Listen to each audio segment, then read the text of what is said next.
سيئات أعمالنا من يهده الله فلا مضل له ومن يضلل فلا هادي له أشهد أن لا إله إلا الله وأشهد أن محمدا عبده ورسوله أما بعد يا أيها الناس اتقوا ربكم الذي خلقكم من نفس واحدة وخلق منها زوجها وبث منهما رجالا كثيرا ونساء واتقوا الله الذي تسألون به والأرحام إن الله كان عليكم رقيبا يا أيها الذين آمنوا اتقوا الله حق تقاته ولا تموتن إلا وأنتم مسلمون يا أيها الذين آمنوا اتقوا الله وقولوا قولا سديدا ربي اشرح لي صدري ويسر لي أمري واحلل عقدة من لساني يفقهوا قولي எல்லாம் அல்ல அல்லாஹ்வின் நல்லடியார்களே,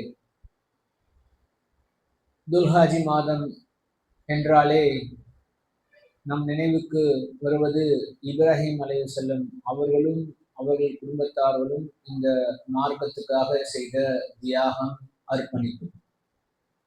குறிப்பாக சொல்ல வேண்டும் என்றால் இப்ராஹிம் நபி அவர்களுடைய வாழ்க்கையில், குறிப்பாக அவர்களுடைய இளமை பருவத்தில் அவர்கள் இந்த மார்க்கத்துக்காக செய்த தியாகம், அர்ப்பணிப்பு, அவர்கள் கொண்ட கொள்கை உறுதி, அவர்கள் ஏகத்துவத்தை எடுத்து சொன்ன விதம், இதுதான் ரொம்ப முக்கியம். ஏனைய நபிமார்களை காட்டிலும் அல்லாஹ் ரப்புல் ஆலமீன் திருமறை குர்ஆன்ல சொல்றான், எந்த நபிமார்களின் மத்தியிலும் நாம பாரபட்சம் பார்க்க கூடாது. ஆனா சில நபிமார்களை அல்லாஹ் சுப்ஹானஹு வ தஆலா திருமறை குர்ஆனில் உயர்த்தி பேசுகின்றான், சீரகைத்து சொல்கின்றான். அதில் ஒருவராக இருக்கக்கூடிய இப்ராஹிம் அலைஹிஸ்ஸலாம் அவங்களுடைய அழைப்பு பணியுடைய, அதாவது ஏகத்துவத்தின் பால் மக்களை அழைக்கக்கூடிய அந்த ஒரு விஷயம் இருக்கு பார்த்தீங்களா, அவங்களுடைய அப்ரோச்சே ஒரு டிஃப்ரெண்டான அப்ரோச். அவங்க எப்படி மக்களை வென்றெடுப்பார்கள் என்றால், மக்களை முதலில் சிந்திக்க செய்வார்கள். அவங்களுக்கு கொடுத்த பகுத்தறிவை கொண்டு சிந்தித்துப்பார், நீங்க வணங்கக்கூடியதெல்லாம் ஒன்றும் இல்லை என்பதை உணர்த்தக்கூடிய வகையில் ஒரு வீரியமிக்க, ஒரு எழுச்சியாக, எது நடந்தாலும் பரவாயில்லை, உயிரே போனாலும் ஒன்றும் இல்லை என்ற வகையில் அவர்கள் ரொம்பவும் உறுதியுடன், ரொம்ப ஸ்ட்ராங்கா, போல்டா ஏகத்துவத்தை எடுத்து சொல்லியிருக்கிறார்கள். அவர்கள் எந்த வகையில் ஏகத்துவத்தை எடுத்து சொன்னார்களோ அந்த வகையில் நாமும் ஏகத்துவத்தை எடுத்து சொல்ல கடமைப்பட்டிருக்கின்றோம். அந்த அளவு இல்லைன்னா கூட அதுல ஒரு சிறிதளவாவது அந்த உறுதி நம்முடைய உள்ளத்தில் முதல்ல வரணும். நாம் வாழக்கூடிய பகுதியில் ஜனநாயக அடிப்படையில் எவ்வாறு மக்களுக்கு, மனிதர்களுக்கு உணர்த்த முடியுமோ அந்த வகையில் உணர்த்த வேண்டும். முதலில் அல்லாஹ் சுப்ஹானஹு வ தஆலா அவர்களை எந்த நிலையில் இந்த ஏகத்துவ சிந்தனையின் பால் அவர்களை அழைக்கின்றான் என்றால், அவங்களுடைய தகப்பனார் ஆஜர் அவர்கள் எந்த ஒரு நிலையில் இருக்கிறாங்கன்னா, அவர்களே சிலையை, கற்சிலையை வடிவமைக்கக்கூடிய ஒரு தொழிலை செய்யக்கூடியவர்களாக, அது மட்டும் இல்லாமல் அவர்கள் சிலை வணக்க வழிபாடில் மூழ்கி இருக்கிறாங்க. அப்ப அல்லாஹ் சுப்ஹானஹு வ தஆலா இப்ராஹிம் அலைஹிஸ்ஸலாம் அவர்களுக்கு சிந்திக்கக்கூடிய அந்த உணர்வை குறித்து என்ன பண்றாங்க, அவங்க கேட்கிறாங்க, யா அபத்தி, என்னுடைய தந்தையே, லா தஅபுது ஷைத்தான், நீங்கள் ஷைத்தானை வணங்காதீர்கள், இன்ன ஷைத்தான லிர்ரஹ்மான அஸியா, இந்த ஷைத்தானான இந்த கற்சிலைகள், நீங்கள் வணங்கக்கூடிய இந்த இணை தெய்வங்கள் ஏக இறைவனாகிய அளவற்ற அருளாளனுக்கு மாறு செய்யக்கூடியவையாக இருக்கின்றன என்று சொல்றாங்க. அவர் எப்படி இருக்கிறாரு, அவரே சிலையை செய்யறாரு, அந்த சிலையை வணங்கக்கூடியவரா இருக்கிறாங்க. அவங்க மட்டும் இல்லாம அங்க ஊர் மக்கள் அவங்களும் சிலை வணக்க வழிபாடுல இருக்கிறாங்க. அது மட்டும் இல்லாமல் அவர் கேட்கிறார், ஏன் இந்த சிலையை நீங்க வணங்குகிறீங்க என்று கேட்கும் போது அவர்கள் பதில் சொல்கிறார்கள், எங்களுடைய மூதாதைய அனஸ்டஸ், எங்க தொண்டு தொட்டு சமுதாயமாக வாழையடி வாழையாக இவர்களை தான் நாங்கள் வணங்கி கொண்டிருக்கின்றோம். நீங்கள் சொல்லக்கூடிய புது தத்துவத்தை, நீங்கள் சொல்லக்கூடிய புது கொள்கையை நாங்கள் ஏற்றுக்கொள்வதற்கு தயாராக இல்லை என்ற ஒரு நிலைப்பாட்டுல அவங்க இருக்கிறாங்க. இது அல்லாஹ் சுப்ஹானஹு வ தஆலா இப்ராஹிம் அலைஹிஸ்ஸலாம் அவர்களுக்கு ஜஸ்ட் லைக் தட்னு கொடுக்கல. ஏதோ அவங்க அப்பா சிலை வணக்கத்துல இருக்கிறார் ஆஜர், அதனால அவருக்கு ஒரு தெளிவு வந்துடுச்சு சொல்லல. அல்லாஹ் சுப்ஹானஹு வ தஆலா அவங்களுடைய உள்ளத்துல, அதாவது இப்ராஹிம் அலைஹிஸ்ஸலாமுடைய உள்ளத்தில் ஒரு நெருடல் ஏற்படுகிறது. கண்டிப்பாக இந்த சிலையால் ஒன்றும் செய்ய முடியாது, இது வணங்குவதற்கு தகுதியானதே கிடையாது என்ற ஒரு நிலையில் இருக்கும் போது அதை புறக்கணிக்கிறார்கள். புறக்கணித்து விட்டு வெளியே வராங்க. இந்த சம்பவம் சூரத்துல் அல் அன்ஆம்ல நாம் எடுத்து பார்த்தோமே ஆனால் ஒரு 65-70 வசனங்களில் இந்த செய்தி வருகிறது, இந்த வரலாறு வருகிறது. அதுல இப்ராஹிம் அலைஹிஸ்ஸலாம் அவங்க தன்னுடைய தகப்பனாரிடத்தில் சொல்லிவிட்டு, நீங்கள் வணங்குவதை நான் வணங்குவதற்கு தயாராக இல்லை, இது இந்த சிலைகளானது கணிசமான மக்களை, அதிகமான மக்களை கெடுத்து விட்டது என்று சொல்லிட்டு வெளியே வராங்க. வெளியே வந்த போது இரவை பார்க்கிறாங்க. இரவு மூடிக்கொள்கிறது. இரவு மூடிக்கொள்ளும் போது நட்சத்திரத்தை காண்கிறார்கள். இதுதான் என்னுடைய இறைவனாக இருக்க முடியும்.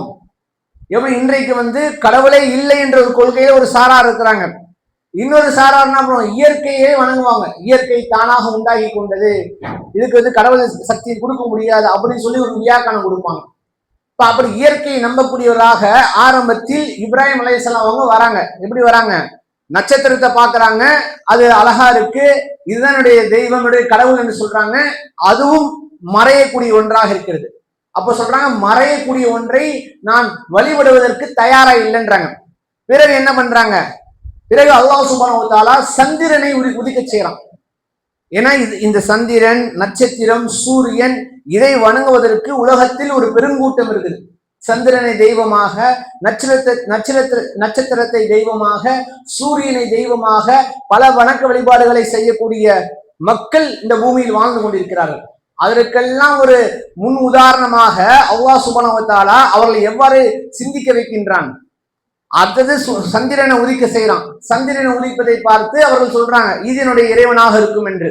மீண்டும் அது மறையும் போது அப்போ சொல்றாங்க, நான் இணை கற்பிக்கக்கூடிய ஒருவனாக இருக்க விரும்பவில்லை, நீ எனக்கு நேர் வழி காட்டாவிட்டால் நானும் வழிகேட்டில் வீழ்ந்து விடுவேன் என்று அந்த சந்திரனை பார்த்து மறையக்கூடிய நேரத்தில் அவருடைய உள்ளத்தில் அவர்கள் சொல்லிக் கொள்கிறார்கள். பிறகு என்ன பண்றாங்க, சூரியன் உதிப்பதை அவர்கள் காண்கிறார்கள்.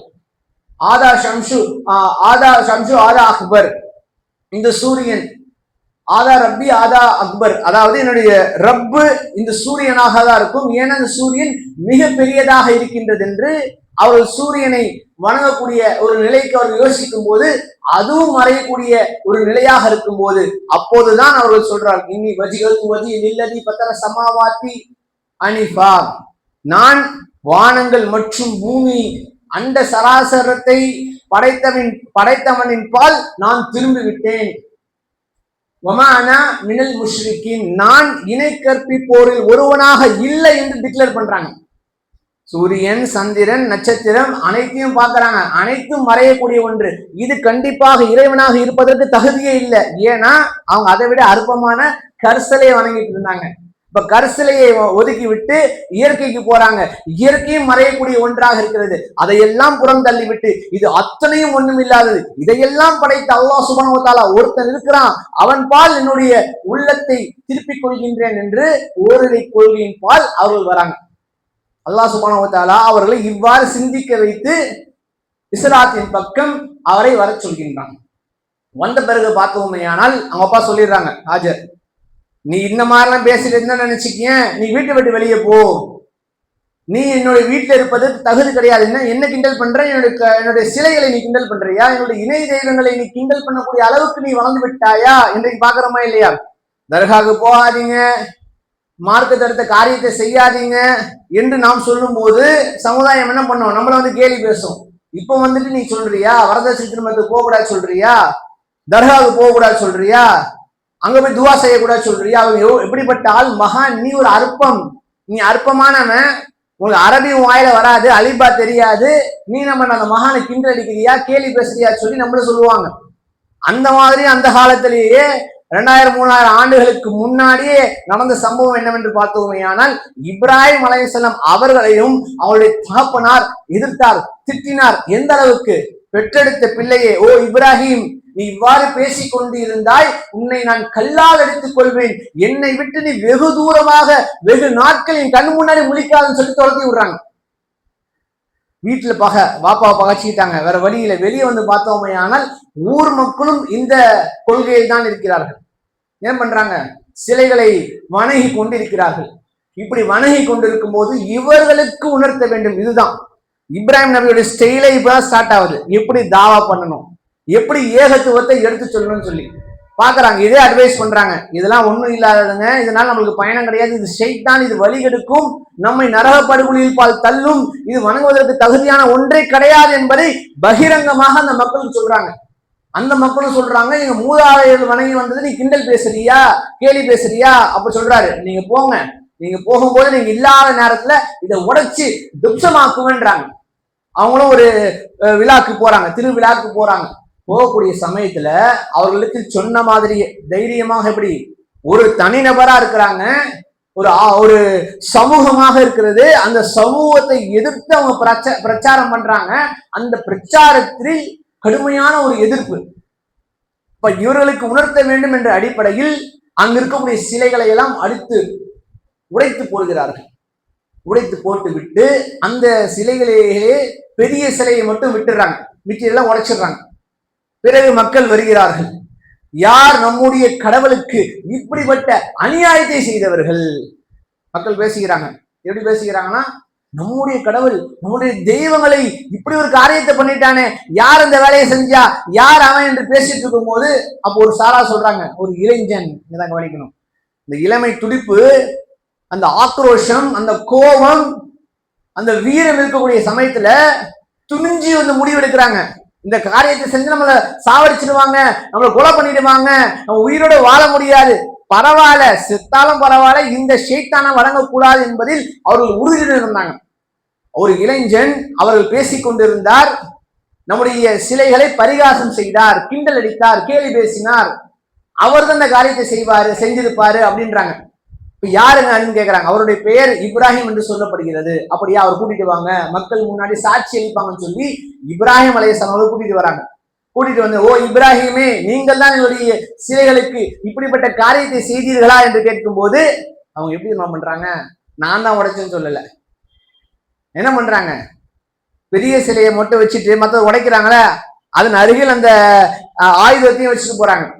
அவங்க சொல்றாங்க, சிந்திக்கக்கூடிய வகையில் பதில் அளிக்கிறாங்க, நீங்க இதை தானே கடவுளை வணங்குறீங்க, இந்த பெரிய தெய்வத்தையும் வணங்குறீங்க, சின்ன தெய்வத்தையும் வணங்குறீங்க, சின்ன தெய்வம் உடஞ்சி கிடக்கு, அது பக்கத்துல ஒரு பெரிய தெய்வம் இருக்குல்ல, அந்த தெய்வத்திட்ட போய் கேளுங்க. அந்த தெய்வத்தால் வாய் பேச முடியும் என்றால், செவி தாழ்த்தி கேட்க முடியும் என்றால், நீங்கள் அதை கடவுளாக நினைக்கிறீர்களே, அதற்கு சக்தி உண்டு என்று நீங்கள் நினைத்தால் நீங்கள் அதனிடத்தில் போய் கேளுங்கள், அதில் பதில் தரும் என்று பகுத்தறிவுடன், அதால ஒன்றும் பேச முடியாது, ஒரு மண்ணு கல்லு, அதுக்கு சக்தி இல்லை என்பதை உணர்த்தக்கூடிய வகையில் இப்ராஹிம் அலைஹிஸ்ஸலாம் அவங்க அதனிடத்தில் சொல்கிறார்கள், நீங்க போய் கேளுங்கன்னு சொல்லி. மக்கள் தான் தங்களோட கூப்பிட்டு பேசிக்கிறாங்க, முணுமுணுத்துக்கிறாங்க, அதெல்லாம் தான் பேச முடியாத, அதெல்லாம் ஒன்றும் கேட்க முடியாத, அப்ப எப்படி அது நம்ம எப்படி உள்ளால அதை வணங்கணும், நம்ம மனசுல ஏற்படுது. ஒன்றும் பண்ண முடியாத ஒன்றை, ஒரு தண்டத்தை, ஒரு கற்சலையை இவ்வளவு நாள் நம்ம வணங்கணுமே, இதனால் ஒன்றும் செய்ய முடியாது என்று தெரிஞ்சும் நாம அதற்கு பிரார்த்தித்தோமே, இந்த இளைஞன் செய்யக்கூடிய செயல் சற்று வித்தியாசமாக இருக்கின்றது என்பதை அவர்கள் உணர்கிறார்கள். உணர்ந்த போதிலும் ஒத்துப்பாங்களா? ஒத்துக்க மாட்டாங்க, மெஜாரிட்டி. அப்ப என்ன பண்றாங்க, எங்களுடைய இணை தெய்வங்களை நீ உடைத்து விட்டு பரிகாசமாக பேசுகிறீர்களா என்று அந்த பஞ்சாயத்து கமிட்டி, அங்க இருக்கக்கூடிய அந்த தலைவர்கள், அந்த நாட்டாமைகள் அவங்க முடிவெடுக்கிறாங்க, என்ன பண்ணோம், நம்ம கடவுளுக்கு இவன் துரோகம் செய்திருக்கின்றான், நம்முடைய கடவுளை இவன் கொச்சைப்படுத்தியிருக்கின்றான், அந்த வகையில் இவனுக்கு நீங்கள் தக்க தண்டனையை கொடுக்க வேண்டும் என்று ஊர் மக்கள் பேசுகிறார்கள். அப்படி எப்படி அல்லாஹ் சுப்ஹானஹு வ தஆலா அந்த வரலாறை சொல்கின்றான். சூரத்துல் அன்பியாவில் 21 அத்தியாயத்துல இப்ராஹிமுடைய வரலாறு சொல்லப்படக்கூடிய நேரத்தில் இந்த வரலாறை அல்லாஹ் சுப்ஹானஹு வ தஆலா சொல்லும் போது, இந்த செய்தியை மக்கள் முன்னாடி எடுத்து வச்சாங்களே இப்ராஹிம் அலைஹிஸ்ஸலாம் அவங்க, போய் கேள்டா அவனுடைய சிலைக்கிட்ட, நீ யாரை கடவுள் என்று சொல்கிறாயோ அதனிடத்தில் நீங்கள் கேளுங்கள் என்று சொல்லும் போது, அந்த மனிதர்கள், அந்த சமுதாயத்தை சேர்ந்தவர்கள் வெட்கி தலை குனிந்தார்களாம். பதில் அவர்களால் பேச முடியலையாம். இதான் பகுத்தறிவு. இப்படிப்பட்ட ஒரு பிரச்சாரத்தை நாம் மேற்கொள்ள வேண்டும். நீ வணங்குறிய அவரு இவரு, அந்த கடவுள் இந்த கடவுள், அவரால் என்ன பண்ண முடியும்? அல்லாஹ் சுப்ஹானஹு வ தஆலா சொல்றான், அதற்கு நீங்கள் படையல் வைக்கிறீர்களே, அதற்கு நீங்கள் உணவு பதார்த்தத்தை வைக்கிறீர்களே, அதனால் உண்ண முடியுமா? அது கூட வேணாம், அதுக்கு சக்தி இருக்குன்றீங்களே, ஒரு ஈ அந்த பதார்த்தத்தை உண்ணும் போது அதனால் தடுக்க முடியுமா? அல்லது அதன் மீது ஊறும் போது அதனால் தொடர்த்தி விட முடியுமா? எந்த சக்தியும் பெறாத ஒரு அற்பத்தை கடவுளுக்கு அல்லாஹ் சுப்ஹானஹு வ தஆலாவுக்கு இணையாக நாம் வைக்கின்றோம். அப்படிப்பட்ட ஒரு இணைப்பிலிருந்து வென்றெடுக்கக்கூடிய ஒரு காரியத்தை தான் யாரு செஞ்சாங்க? நம்மளுடைய தந்தை இப்ராஹிம் அலைஹிஸ்ஸலாம் அவங்க செஞ்சாங்க. இப்படி உணர்த்தி அந்த மக்களுக்கு ஒரு சிந்தனையை ஏற்படுத்தினாங்களே, ஆமா கரெக்ட் தான், அவங்க ஏத்துக்கலனா கூட நாம வணங்குவது ஒண்ணும் இல்லாது, தண்டம் கல்லு மண்ணு தான், அது வேஸ்ட், அது சக்தி இல்லை என்பதை உணர்த்தக்கூடிய வகையில் அவருடைய உள்ளத்தில் பசுமரத்து ஆணியை போல இப்ராஹிம் அலைஹிஸ்ஸலாம் அவங்க பதிய வைத்தாங்க. இருந்த போதிலும் அந்த மக்கள், மெஜாரிட்டியான மக்கள் என்ன பண்றாங்க? இவருக்கு தண்டனை கொடுத்தேயாக வேண்டும் என்ற அடிப்படையில் அவர்களை தூக்கி நெருப்பு குண்டத்தில் வீசுகிறார்கள். யா குல்னா, நாம் கூறினோம். யார்? அல்லாஹ் சுப்ஹானஹு வ தஆலா சொல்றான், குல்னா, நாம் கூறினோம். யா நாரு கூனி பரதன் சலாமன், கூனி பரதன் சலாமன் அலா இப்ராஹிம், இப்ராஹிமுக்கு நீ குளிரூட்டக்கூடிய வகையில், சுகமளிக்கக்கூடிய வகையில். குளிர்னா ரொம்ப கடுமையான குளிர் இல்ல, நெருப்புக்கு இயற்கை தன்மை உஷ்ணம் எரித்துவிடும், கரித்துவிடும், பஸ்மமாக்கிவிடும். அந்த நெருப்புக்கு அல்லாஹ் சுப்ஹானஹு வ தஆலா அதனுடைய இயற்கை தன்மையை மாற்றுகின்றான். எவ்வாறாக? கடும் குளிரும் இல்லாமல் மிதமான ஒரு இளஞ்சூடு, ஒரு சுகம் அளிக்கக்கூடிய வகையில் அல்லாஹ் சுப்ஹானஹு வ தஆலா அந்த நெருப்பை மாற்றுகின்றான் என்றால் அவர்களுக்கு கண்டிப்பாக தெரியும், நாம் இதை உடைத்தோமையானால் நம்மை அடிப்பார்கள், நம்மை கொல்லுவார்கள், நம்மை கொன்றாலும் பரவாயில்லை, நான் என்னுடைய ரப்பை முழுமையாக நம்புகின்றேன். அந்த கொள்கை உறுதி. நம்ம போய் பிரச்சாரம் பண்ணும்போது என்ன பண்ணுவாங்க? அடிப்பாங்க, துரத்தி விடுவாங்க, விரட்டி அடிப்பானுங்க, பல இன்னல்களை ஏற்படுத்துவாங்க. அதையெல்லாம் நம்ம பார்க்க கூடாது. நாம என்ன பார்க்கணும்? ஏகத்துவத்தை எடுத்து சொல்றேன். யாருடைய ஏகத்துவம்? அல்லாஹ்வுடைய மார்க்கம். இந்த மார்க்கத்தை எப்படி மக்களுக்கு நபிகள் நாயகம் ஸல்லல்லாஹு அலைஹி வஸல்லம் எடுத்து வச்சாங்க? அவங்கள யார தலைவராக கொண்டிருந்தாலும் இப்ராஹிம் அலைஹிஸ்ஸலாம் எடுத்து வச்சாங்க. அந்த வகையில் நாம் எடுத்து வைக்க வேண்டும். எடுத்து வைக்கும் போது அடி விடதான் செய்யும், பிரச்சனைகள் வரதான் செய்யும். அதையெல்லாம் ஓரம் வைக்க வேண்டும். அப்படி இருந்ததுனால தானே இப்ப நம்மளுடைய மனசு என்ன சொல்லும்? நம்மள ஒருத்தர் அடிக்கிறாரு, நம்மளை தூக்கி நெருப்புல போட்டோம்னா நம்ம நெருப்பு நம்ம பொசுங்க மாட்டோம்னு சொல்லுவோமா? பொசுங்க தான் செய்வோம். ஆனா இப்படிப்பட்ட நம்பிக்கையா இருக்கணும். நீ நெருப்புல போட்டாலும் அல்லாஹ் சுப்ஹானஹு வ தஆலா என்னை காப்பாத்துவான்டா. எதற்காக செய்யறேன்? மார்க்கத்துக்காக செய்யறேன். அல்லாஹ்வுடைய அந்த அல்லாஹ் சுப்ஹானஹு வ தஆலா வணங்கப்பட வேண்டும் என்ற செய்தியை நான் உலகத்துக்கு சொல்கின்றேன். அதனால் நான் தண்டிக்கப்பட்டாலும் அல்லாஹ் சுப்ஹானஹு வ தஆலா என்னை காப்பாற்றுவான் என்ற அந்த உயர்ந்தபட்ச நம்பிக்கை நம்முடைய உள்ளத்தில் இருக்குமே ஆனால் வெற்றி நம்மை நோக்கி வரக்கூடிய ஒன்றாக இருக்கும். நம்ம எதை பற்றியும் கவலைப்பட வேண்டிய அவசியம் இல்லை. இது ஒரு சமுதாயத்துக்கு எடுத்து வைக்கிறாங்க. அடுத்து இன்னொரு பகுதிக்கு போறாங்க, அங்க ஒரு மன்னர் இருக்கிறார். இந்த சம்பவம் சூரத்துல் பக்ராவுடைய 258வது வசனத்தில் வருகிறது. அந்த மன்னர் என்ன பண்றாரு? அவருக்கு ஆட்சி அதிகாரத்தை அல்லாஹ் சுப்ஹானஹு வ தஆலா வழங்குகின்றான். அலம் தர இலல்லதீன, நீங்கள் பார்க்கவில்லையா, இப்ராஹிமுடைய காலகட்டத்தில் ஒருவருக்கு ஆட்சி அதிகாரம் வழங்கினோமே, அவரை குறித்து நீங்கள் பார்க்கவில்லையா என்று அல்லாஹ் சுப்ஹானஹு வ தஆலா சொல்லிவிட்டு அவர் என்ன பண்றாரு? இப்ராஹிம் அலைஹிஸ்ஸலாம் ஒரு மன்னனுக்கு எதிராக பிரச்சாரம் பண்றாங்க. தனிநபரா மன்னர், சாதாரண மக்கள் ஒரு வகை, நாட்டு மன்னர் என்று ஆட்சி அதிகாரம் அவன் கையில தான் இருக்கு. அவன் நினைச்ச என்ன வேணா பண்ணுவான். அதை பற்றி கூட கவலைப்படாமல் அவர்களுக்கு எதிராக பிரச்சாரத்தை மேற்கொள்கிறார்கள். அவன் சொல்றான், இவங்க சொல்றாங்க அல்லாஹ்வை நீ வணங்கு, அவன் தான் உயிர்ப்பிக்க செய்கின்றான், மரணிக்க செய்கின்றான் சொல்றாங்க. அவன் பதிலுக்கு என்ன சொல்றான்? நானும் உயிர்ப்பிக்க செய்வேன், மரணிக்க செய்வேன், நான் தான் ரப்புன்றான். அவன் அல்லாஹ்வுடைய கொள்கையை கையில் எடுக்கிறான், அந்த சிஃபத்தை எடுக்கிறான். அப்ப இவனுக்கு ஒண்ணு உணர்த்தணும். எப்படி அந்த மக்களுக்கு அந்த சிலையால் பேச முடியாது, உணர முடியாது என்பதை உணர்த்தினார்களோ, இந்த மன்னனுக்கு உணர்த்தக்கூடிய வகையில் ஒரு பகுத்தறிவு சிந்தனையுடன் இப்ராஹிம் அலைஹிஸ்ஸலாம் அவங்க பிரச்சாரம் பண்ணாங்க. இப்ப இப்ராஹிம் அலைஹிஸ்ஸலாமுடைய பிரச்சாரத்துடைய ஸ்டைல் என்ன தெரியுமா? சிந்தித்து செயல்படு. நீ வணங்கக்கூடியதுக்கு சக்தி இருக்கா? நீ உனக்கு கடவுள் சக்தி இருக்குன்னு சொல்றீங்க, உண்மையா உனக்கு அது இருக்கா என்பதை நீ யோசித்துக்கொள் என்பதை உணர்த்தக்கூடிய வகையில் என்ன பண்றாங்கன்னா, அப்படியா, என்னுடைய இறைவன் சூரியனை கிழக்கில் உதிக்க செய்கின்றான், அதாவது கிழக்கில் உதிக்க செய்கின்றான். உன்னால் முடியும் என்றால் மஹரிப் அப்படின்றாங்க, நீங்க மேற்குல உதிக்க செய்கின்றாங்க. என்னுடைய இறைவனானவன் சூரியனை கிழக்கில் உதிக்க செய்கிறான். நீ சொல்றல ரப்பு, நான் தான் கடவுள், நான் நினைத்தால் என்ன வேணா செய்ய முடியும் என்று சொல்லக்கூடிய நீ என்ன செய்? சூரியனை மேற்கிலிருந்து உதிக்க செய்ய சொல்லும் போது அந்த மன்னனானவன் வாயடைத்து போனேன், எந்த பதிலும் சொல்ல முடியல. பதில் பேச முடியல. ஏன்? கொள்கை, கோட்பாடு, தத்துவம், அக்கீதாவை பத்தி அவன் எடுத்திருக்கும் போது, அல்லாஹ்வை பற்றி சொல்லும் போது, எந்த ஒரு இணை தெய்வத்தையும் எனக்கு அது சக்தி இருப்பதாக ஒருவராலும் பேச முடியாது. அது எப்படிப்பட்ட சமுதாயம் இருந்தாலும் பரவாயில்ல. இன்றைக்கு நாம பிரச்சாரத்துக்கு போகும்போது ஏகத்துவ கொள்கை எடுத்து சொல்லும் போது அவங்க எப்படிப்பட்ட கவுண்டர் கொடுத்தாலும் குர்ஆன் ஹதீஸின் அடிப்படையில் நாம் உண்மையை, ஹக்கை எடுத்து சொல்லும் போது அவர்களால் பதில் பேச முடியாது. அவங்க என்ன பண்ணுவாங்க? மனோ இச்சையின் அடிப்படையில் தான் தன்னுடைய வாழ்க்கையை நடத்துவாங்க. பாய் சொல்றது கரெக்டு தான், அந்த தர்கால இருக்க அடங்கக்கூடிய அந்த நபருக்கு ஒண்ணும் இல்லை, அவர் இறந்து போயிட்டாரு, கேட்காது, ஒன்றும் பண்ண முடியாது.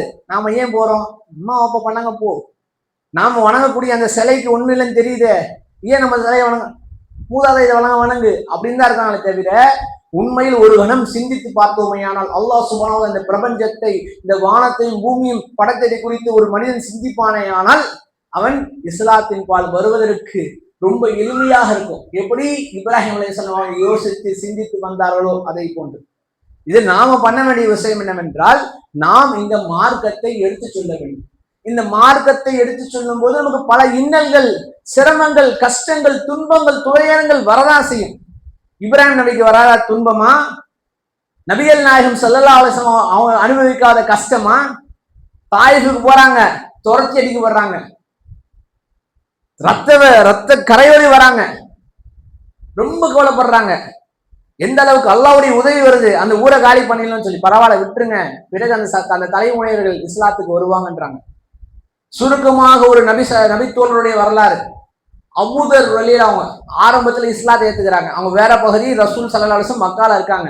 தன்னுடைய சகோதரர் அனுப்பி வைக்கிறாங்க, போறாரு, திருப்திகரமான செய்தியை அவரால் கொண்டு வர முடியவில்லை. பிறகு இவங்களே உணவை எடுத்துக்கிட்டு போறாங்க, தண்ணி எடுத்துட்டு போறாங்க.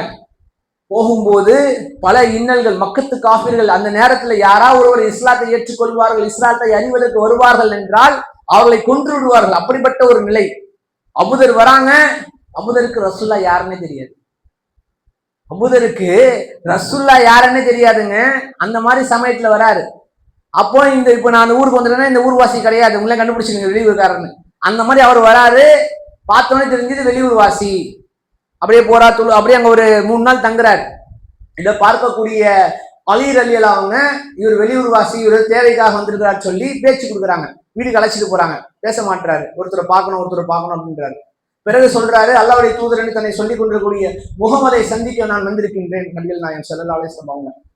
பிறகு என்ன பண்றாங்க, நான் முன்னாடி போனேன், பின் தொடர்ந்து வாங்க, நீங்க ரசூல்லாவை தான் பார்க்க வந்திருக்கீங்கன்னு சொல்லி நீங்க செய்தி காட்டிட்டாதீங்க, உங்களுடைய உயிருக்கு நான் உத்தரவாதம் இல்லைன்னு சொல்றாங்க. பிறகு கூட்டிட்டு போறாங்க. அங்க போய் ரசூல்லாவை சந்திக்கிறாங்க. ரசூல்லாவை சந்தித்த மாத்திரத்திலேயே இஸ்லாத்தை ஏத்துக்கிறாங்க. ஏத்துக்கிட்டு அன்னைக்கு இருக்கக்கூடிய காலகட்டம் கடுமையான காலகட்டம்.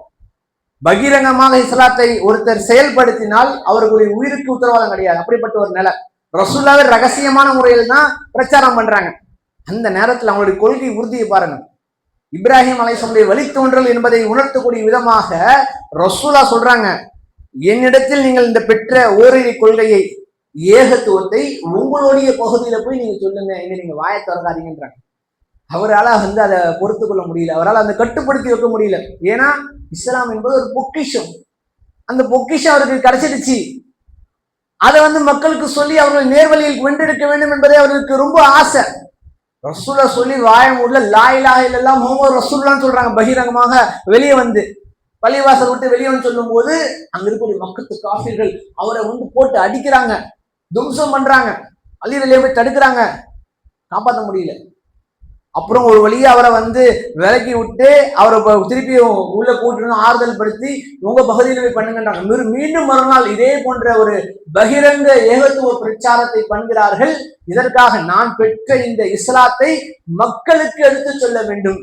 அதனால் எப்படிப்பட்ட அடிபட்டாலும் உதைப்பட்டாலும் அதை பற்றி எனக்கு கவலை இல்லை, மார்க்கத்தின் பால் மக்கள் வர வேண்டும் என்பதில் அவர்கள் உறுதியுடன் இருந்தாங்க. இதான் கொள்கை உறுதி. இதான் இஸ்லாத்தை அறிஞ்ச ஒரு சுவை. அன்பான சகோதரரை சற்று சிந்தித்து பாருங்கள்.